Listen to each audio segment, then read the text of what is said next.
I was supposed to get married today, but my cousin sabotaged my wedding and my fiance called it off. I can't really blame him for calling it off, because it was for financial reasons. But I feel like I can't talk to him about it because I'll start saying things that I regret. I was set to get married today. It was great, I had everything planned out perfectly. My venue was on the pricey side, but both my mother and aunt said they would help pay for it to make my wedding perfect. I sent invites months ahead to make sure everyone had time to plan stuff if they needed to travel, and the drama started when I didn't invite my cousin. I grew up with her because our mothers are close and she is very mentally ill and would always have meltdowns and stuff. Around last year she had a breakdown that everyone seems to ignore now. I'm pretty sure she has borderline personality disorder, and anyone who knows someone with that will tell you how unstable and unpredictable those people are. So I decided that I didn't want a severely mentally ill woman at my wedding to risk ruining it, and also we weren't that close to begin with and hadn't seen each other for years. I thought everyone would understand that, and it's not like she and I were very close to begin with. It caused a lot of drama and family fighting.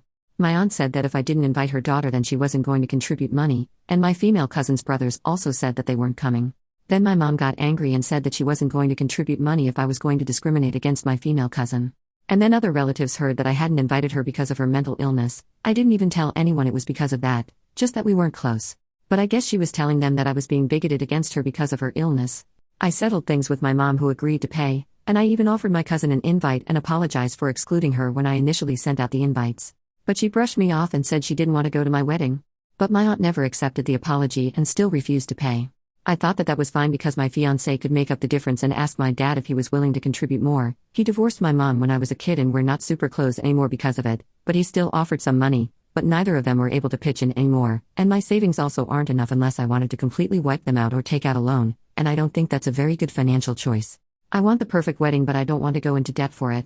I finally decided to fold and look for another venue, but all of the ones I wanted were booked for the rest of the year. Last month my fiancé told me that we should postpone the wedding for a year so that we find the perfect venue that we can afford. I had to call all my friends and the family members who still wanted to go and basically tell them I was too poor to get married this year. It was humiliating. All of this is because of my cousin, who got pissy that I didn't want her at my wedding, and she doesn't even want to go to the wedding anyway, and did her best to turn my family against me.